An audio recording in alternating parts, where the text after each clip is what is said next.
Crime files में हम ऐसे अपराधों के बारे में बात करेंगे जिसकी वजह है, जिसका खुलासा ऐसा रहा जो कहीं ना कहीं देश पर, समाज पर असर डाल रहा था।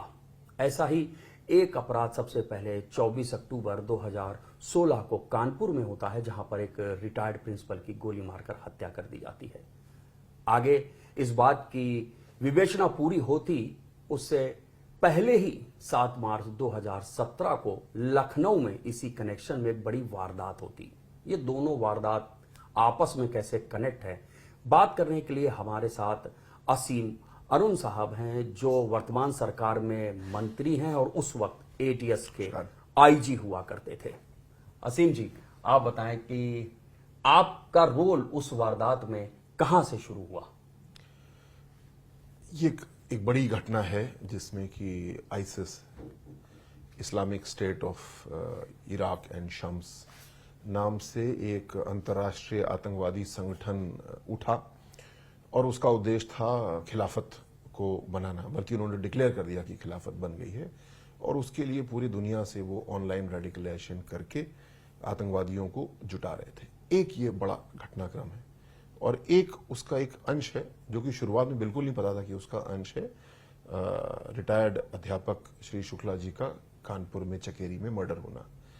ये मर्डर उस ओवरऑल जो आईसिस का घटनाक्रम था और उसमें कानपुर में एक करीब 1 दर्जन लोगों का गिरोह तैयार हुआ, उनके द्वारा ये घटना की गई थी। और शुरुआत में जैसा पाया गया कि कानपुर पुलिस ने बहुत प्रयास किए लेकिन कुछ भी उनके हाथ नहीं लगा।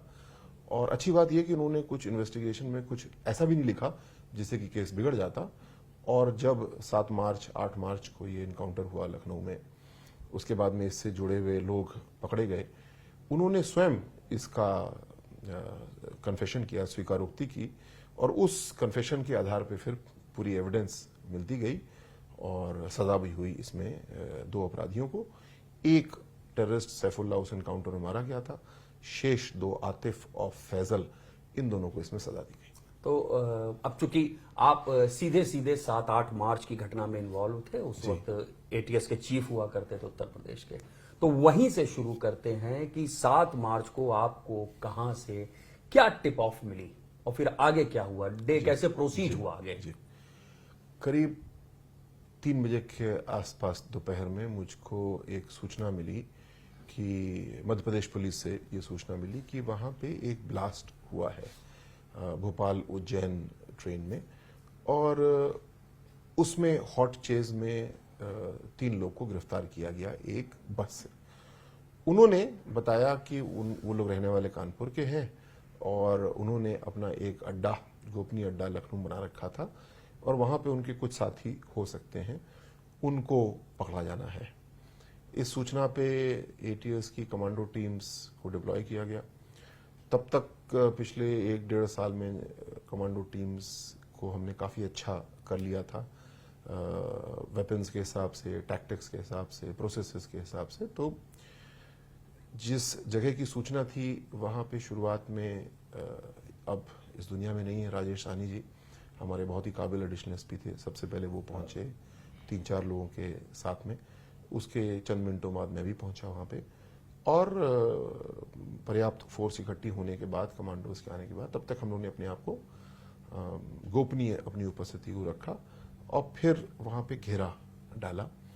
घेरा डालने के बाद हमने जैसी प्रक्रिया है हमने अनाउंस किया, माइक से नहीं मुंह से ही, कि ये पुलिस है और अंदर जो भी है बाहर निकल आए। हमको नहीं आशा थी कि ऐसा होगा, लेकिन उस घोषणा पे, उस गिरफ्तारी दे देने के आदेश पे उस कमरे के अंदर से तुरंत फायर आया, 3-4 गोलियां वहां से चली।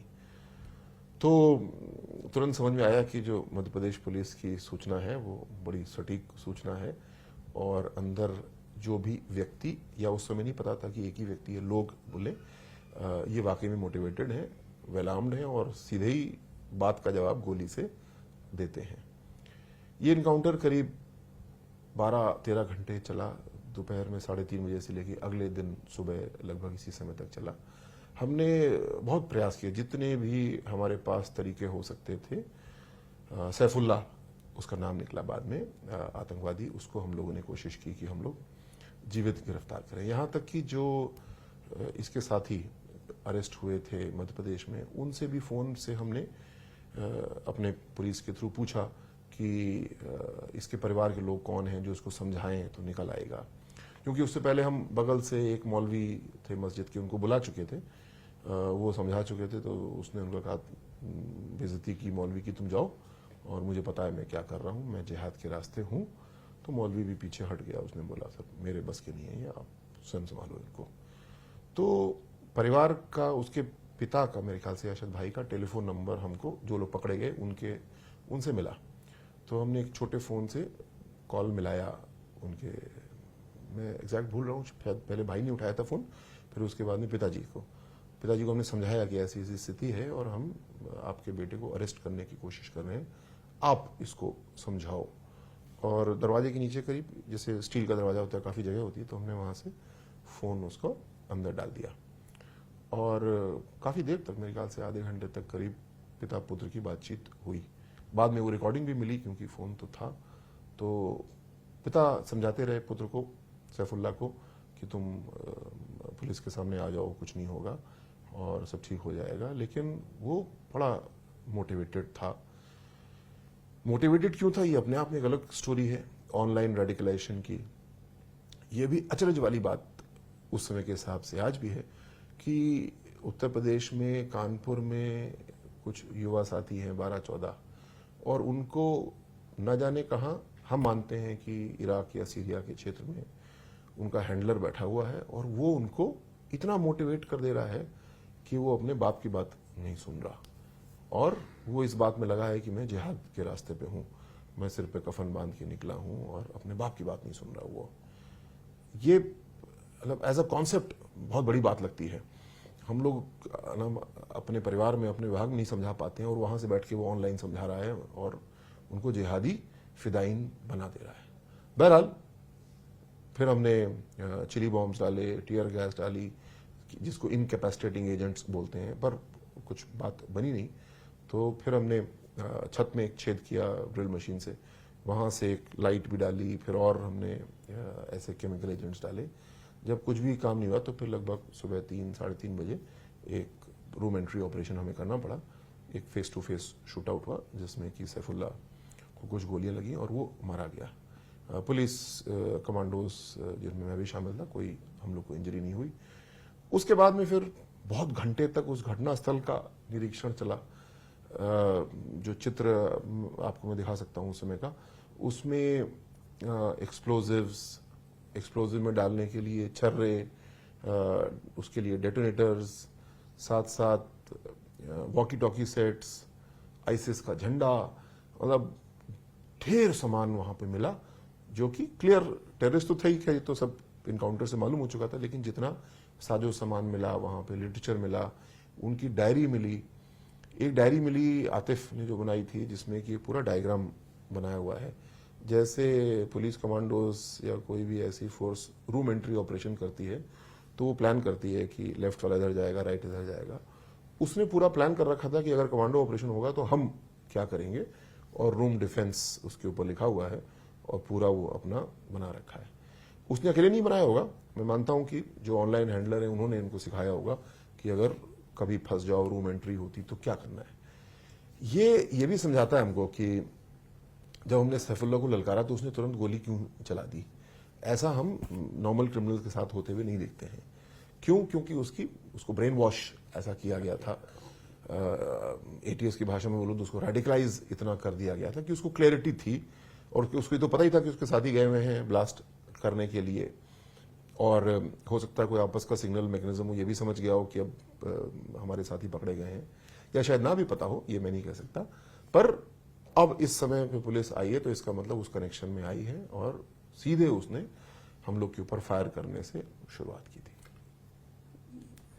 ठीक ठाक घर के ये सब लड़के बताए जाते थे, तो कहाँ से कैसे ये रेडिकलाइज हो गए, कहाँ से इनके पास इतना पैसा आ गया कि ये एक्सप्लोसिव्स वहां जुटा लिए गए?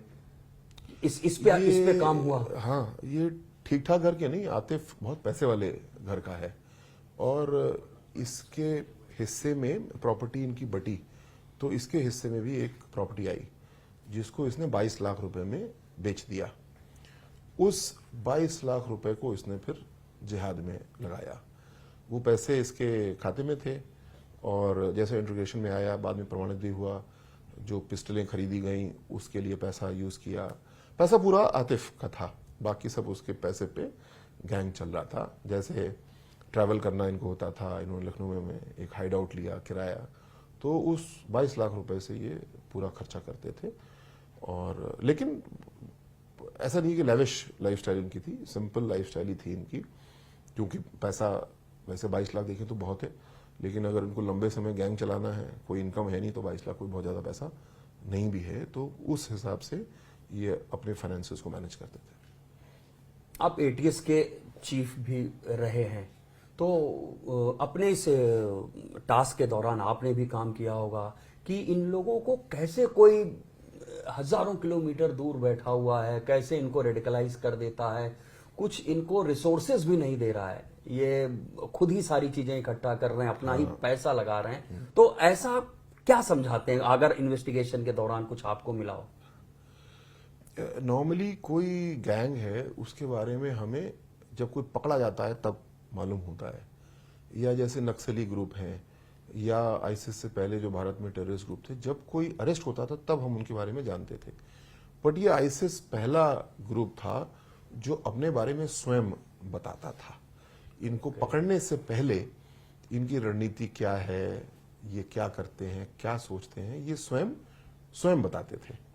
और आईसिस की एक मैगजीन निकलती थी दबीक, जिसका नाम है DABIQ, और शायद करीब 18-20 वॉल्यूम्स इसकी निकली होंगी।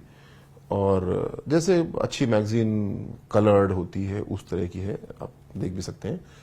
और उसमें ये बताते हैं, जैसे उदाहरण के तौर पे why we hate you, why we kill you, इस तरह की बातें। तो अब वो पूरी दुनिया का किस्सा बताते हैं उसमें कि फिलीपींस में ये हुआ, इंडोनेशिया में ये हुआ, बांग्लादेश में ये हुआ, कश्मीर में ये हुआ, और इसलिए तुमको जिहाद करना चाहिए। कानपुर में तो कोई घटना नहीं हुई, कानपुर में तो किसी के साथ ऐसा कुछ नहीं हुआ जो वो बता रहे हैं, लेकिन धर्म के नाम पे लोगों को ऐसी धर्मांधता पैदा करना, ऐसा गुस्सा पैदा करना कि जो भी इस्लाम को नहीं मानने वाला है उसको जीने का अधिकार नहीं है ना, उसको मार सकते हो तुम। जहां पे इस्लामिक मेजॉरिटी क्षेत्र है वहां पे क्या करना है, जहां पे इस्लामिक माइनॉरिटी क्षेत्र है वहां पे क्या करना है, ये सब इनकी पुस्तकों में था। इसके अलावा जो इनके ऑनलाइन हैंडलर्स हैं वो लगातार इनसे चैट करते हैं। शुरुआत में चैट करते हैं फेसबुक पे, टेलीग्राम पे, फिर इनकी अलग ही एप्स इन्होंने अपनी बना रखी थी सिक्योरिटी एजेंसीज के रेडार से अपने आप को बचाने के लिए। और पहला फेज इनका होता था जिसको ये बोलते थे कि ओनली ऑनलाइन कॉन्टैक्ट, केवल 5-6 लोगों से जो ऑनलाइन हैंडलर है वो बातचीत कर रहा है। फिर कुछ दिन बाद वो उनको धीरे धीरे जोड़ता है। और कैसे जोड़ता है, वो एक को बोलेगा कि तुम एक पार्सल लेकर के फला जगह जाना, तुमको एक दूसरा व्यक्ति मिलेगा, उसको देना। पार्सल में कुछ बम नहीं होगा, लेकिन ये सोचेगा कुछ ऐसा होगा। और इस तरीके से बैठा बैठा इराक से, सीरिया से वो इनको, और कई महीनों लगेंगे, ऐसा नहीं कि 4 दिन में काम हो जाएगा, वो उनको इसको पार्सल दिलवाएगा, उसको पार्सल दिलवाएगा। पार्सल में हो सकता केवल 2 किलो आटा हो, लेकिन ऐसे करके उनको ट्रेन करेगा और टेस्ट करेगा। टेस्ट ये भी करेगा कि इस बीच में कोई पुलिस तो नहीं, कोई जिसको रोल प्ले बोलते हैं, कोई पुलिस की व्यक्ति रोल प्ले तो नहीं कर रहा है। जब 2-3 महीने ये काम हो जाएगा तब उनको माइक्रो कम्युनिटीज बनवाएगा। अब इनको जुड़वाएगा पहली बार, कि जैसे इस केस में हुआ, शुरुआत में आतिफ जुड़ा, आतिफ और सैफुल्ला जुड़ा, फैजल जुड़ा, उसके बाद में इनको तीनों को एक साथ उसने किया कि मैं तुमको मिलाता हूं तुम्हारे लाइक माइंडेड, तुम्हारे जैसे जिहादी मित्र से। फिर वो मिलेंगे, आपस में बहुत एक दूसरे पे विश्वास नहीं होगा, धीरे धीरे उनका विश्वास जागृत होगा, फिर वो ग्रुप मजबूत हो जाएगा। और जितने भी आईसिस के ग्रुप ऐसे विकसित हुए, हम लोगों ने सभी को पकड़ लिया NIA के सहयोग से, और फॉरेन इंटेलिजेंस इनपुट्स भी बहुत मिलती थी उसके आधार पे। लेकिन ये जो कानपुर का जाजमऊ का ग्रुप था, ये सबसे पोटेंट, सबसे ताकतवर ग्रुप बना। एक तो आतिफ जैसा शातिर लड़का जो पढ़ाई में होशियार है, अंग्रेजी लिखता बोलता है, और 22 लाख रुपए उसकी अपने हिस्से की प्रॉपर्टी है, वो उसके जेब में है, और साथ साथ उसने एक अच्छा खासा ग्रुप तैयार कर लिया। क्राइम रिपोर्टिंग के दौरान जो कुछ मैंने भी सीखा है, तो तमाम ऐसे शब्द सुनने को आते हैं जब इस तरह का लिटरेचर पकड़ा जाता है, हिजरत, बैयत, इन सब का क्या मतलब है? तमाम लोग इसको पढ़ते भी हैं, लेकिन आपने भी अपनी इस इन्वेस्टिगेशन के दौरान, इतने साल की जो आपने एटीएस को हेड किया, उस दौरान आपने भी ये सारी चीजें देखी। ये सब, इन शब्दों के क्या अर्थ होते हैं और कितने प्रभावी होते हैं शब्द? जी, हिजरत शब्द का शाब्दिक अर्थ है माइग्रेट करना, एक स्थान से दूसरे स्थान जाना। प्रॉफिट के केस में मक्का से मदीना जाना, ये हिजरत है। इसीलिए इसको हिजरी कैलेंडर भी कहा जाता है, जो इस्लामिक कैलेंडर है उसको वो कट ऑफ मानते हैं जब प्रॉफिट ने हिजरत की, मोटे तौर पे समझाऊं तो। इसमें आईसिस ने के 2 चरण रहे। एक चरण रहा सितंबर 2016 तक, जब तक आईसिस बहुत बलशाली हो रहा था, और आईसिस पहला टेररिस्ट ग्रुप था जो पूरा एरिया, एक बहुत बड़ा एरिया कंट्रोल करता था। उनकी अच्छी खासी आर्मी विकसित हो गई थी, तो अपने आप को वो स्टेट बोलते थे। सही राजनीतिक मामले में स्टेट नहीं थे, लेकिन स्टेट जैसी शक्ल उनकी बनने लगी थी। और उनकी थ्योरी ये थी कि खलीफा या खिलाफत उन्होंने अपने आप को डिक्लेयर कर दिया था, और पूरी दुनिया से उनकी जो मैगजीन्स थी, उनका लिटरेचर था, बड़े अच्छे अच्छे वीडियो आते थे इनके, अच्छे मतलब वेल प्रोड्यूस्ड वीडियो आते थे, और उन वीडियोस के माध्यम से ये लोगों को मोटिवेट करते थे कि आप हिजरत करो। मतलब जैसे कि भारत से इराक, उनका जो शाम बोलते हैं उस इलाके को अरबिक में, कि शाम आ जाओ, और लोग जा रहे थे वहां पे, महिलाएं भी जा रही थी, जैसा आपने देखा होगा, कोई अफगानिस्तान के रास्ते, कोई टर्की के रास्ते, ऐसे जाया करते थे। लेकिन सितंबर 2016 तक एक फेज आया जब इनके ऊपर भरपूर अटैक किया बाकी फोर्सेस ने, और इनके पैर उखड़ गए वहां से। तब इनका दूसरा फेज आया जब इन्होंने, क्योंकि इन्होंने एक अंतर्राष्ट्रीय आर्मी डेवलप कर ली थी ऑनलाइन हैंडलिंग से, उनको कहा कि नहीं, अब हिजरत मत करो, तुम कंटिन्यू जिहाद वेयर यू आर, होमलैंड जिहाद भी उन्होंने कहा, जहां पे तुम हो वहीं पे अब जिहाद करो।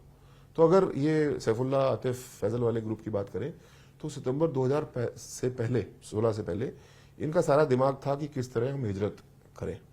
उसके लिए ये बांग्लादेश बॉर्डर पे सुंदरबन में गए कि यहाँ से हम पैदल चले जाएंगे, ये कश्मीर में भी गए, केरल भी गए, कई जगह इन्होंने प्रयास किए कि हम किस तरीके से हिजरत करें, क्योंकि यही इनको कहा जा रहा था। जब इनसे कहा गया कि नहीं, अब तुम हिजरत मत करो, तुम भारत में ही घटनाएं करो, तब इन्होंने भारत में विस्फोटक इकट्ठे करने शुरू किए, पिस्टल खरीद करके लाए, और अक्टूबर 2016 में, मेरे ख्याल से 11 तारीख है, उस दिन दशहरा था और प्रधानमंत्री जी आए थे, और उस सभा में ये लोग गए बम चलाने के लिए। बम छोटा सा पाइप बम जैसा है, वो इन्होंने बनाया, तो वो बहुत ताकतवर नहीं होता है, लेकिन फिर भी बम तो बम है, कोई मर सकता है उससे। तो ये उसको लेकर के गए, और ये उन्होंने पूछताछ में बताया स्वयं बाद में कि पुलिस की चेकिंग बहुत हो रही थी, तो ये लोग दूर से ही पुलिस की चेकिंग देख करके रुक गए। कुछ डरपोक किस्म के भी थे, और जहां भी इनका थैला इन्होंने रखा और वहीं पे उसको रिमोट कंट्रोल से ब्लास्ट कर दिया। हालांकि वो जगह प्रधानमंत्री जी जहां थे वहां से करीब 1 किलोमीटर दूर होगी, लेकिन टेक्निकली देखें तो उस सभा में ब्लास्ट इन्होंने किया। लेकिन दशहरे के माहौल में इतना धूम धड़ाका था कि इनका ब्लास्ट किसी ने नोटिस भी नहीं किया कि वहां ब्लास्ट हुआ, तो ये निराश से होकर के वहां से चले आए। 24 अक्टूबर 2016, तब मैं भी कानपुर में ही हुआ करता था, एक लीडिंग न्यूज़पेपर के लिए क्राइम देखता था, और एक रिटायर्ड प्रिंसिपल रमेश बाबू शुक्ला जी की गोली मारकर हत्या की जाती है, और पुलिस भी अपनी तफ्तीश करती है क्राइम रिपोर्टर के तौर पर। हम लोग भी तमाम सुराग तलाशते हैं, तमाम सिरे तलाशते हैं, कई दिन तलाशते हैं, लेकिन कुछ खास नहीं मिलता है। पुलिस को ना मोटिव मिल पाता है और ना ही हत्यारा, लेकिन वो सिरे कहां पहुंचते हैं, एटीएस चीफ के तौर पर असीम अरुण बेहतर बता पाएंगे, उस वक्त थे। असीम जी, आपके पास जब मामला आया, आपको कैसे कनेक्ट हो गया वो शुक्ला जी का मर्डर और फिर सैफुल्ला वाला एपिसोड? 7/8 को सैफुल्ला का इनकाउंटर हुआ। 7 को शायद 12-1 बजे तक गिरफ्तार हो गए थे इनके साथी, और उसके बाद में इनको रिमांड पे लेकर के लाया गया लखनऊ। हम लोग के परिसर में इनको रखा गया और 2-3-4 दिन तक लगातार पूछताछ हुई। रोचक बात ये थी कि तोते की तरह बोलते थे, कोई मतलब खुद ही भी आतिफ वगैरह बोले कि सर हम तो सोचते थे कि आप हमें पीटेंगे, बर्फ की सिल्ली पे लेटाएंगे, तो आप तो कुछ करते ही नहीं ऐसा। हमने कहा हम लोग नहीं करते कुछ ऐसा, लेकिन सब कुछ बड़ी आसानी से ये बताते थे और आपस में कंपेयर भी करते थे, तो कोई झूठ नहीं बोलते थे, सब कुछ बता देते थे आसानी से लोग। इन्होंने खुद ही बताया कि जब इनको इनके हैंडलर ने कहा कि जिहाद एट होम अब करना है, तुमको आना नहीं यहाँ पे तो जो इनको निर्देश मिले उसके हिसाब इन्होंने एक्सप्लोजिव्स खरीदे और पिस्टल्स इन्होंने खरीदी, 6 पिस्टल खरीदी और मेरे ख्याल से 600 राउंड करीब इन्होंने खरीदे। बहुत बड़ा जखीरा इन्होंने इकट्ठा कर लिया। फिर जब ये सब हो गया तो ये रोज जाया करते थे गंगा तट पे, वहां जाके फायरिंग प्रैक्टिस करते थे। पूरा मतलब टीम तैयार हो रही थी इनकी। अब जो हैंडलर था उसने कहा कि ठीक है शाबाश, तुमने पिस्टल भी ले आए, तुम्हारा निशाना भी ठीक लग रहा है, लेकिन तुम मार भी पाओगे किसी को ना? किसी को मारना मुश्किल काम होता है। तो उनका नहीं हम मार लेंगे। तो उनका ऐसे कैसे मानूं मैं? तुम किसी को मारो तब बात तुम्हारी पुख्ता होगी और फिर मैं तुम्हें ऑपरेशन दूंगा। तो ये लोग गए चकेरी में, जाजमऊ में स्थान पे, और आतिफ था, सैफुल्ला था, फैजल था, और वहां पे अपना ये लोग खड़े हो गए और आते आते लोगों को देखने लगे। तो भारत में सौभाग्य से किसी की शक्ल देख करके बताना बहुत मुश्किल है कि उसका धर्म क्या है, लेकिन रमेश शुक्ला जी आ रहे थे, उनका तिलक लगा हुआ था और कलावा उनके हाथ पे था, तो उनको देख करके स्पष्ट था कि ये हिंदू हैं, और इन्होंने रोका उनको और वहां पे उनके ऊपर गोलियां बरसाई, उनका मर्डर कर दिया। आतिफ ने इस पूरे घटनाक्रम का वीडियो बनाया मर्डर का और अपने हैंडलर को वो वीडियो भेजा भी। वहां से आ गए लोग, कोई फोन साथ में ऑन नहीं था जिसको लेके गए हो, तभी कुछ पुलिस को कुछ मिल ही नहीं रहा था। अब यहां तक एटीएस पिक्चर में नहीं है क्योंकि ये तो एक मर्डर लग रहा है जो कि थाना लेवल पे, डिस्ट्रिक्ट लेवल पे देखने लायक है।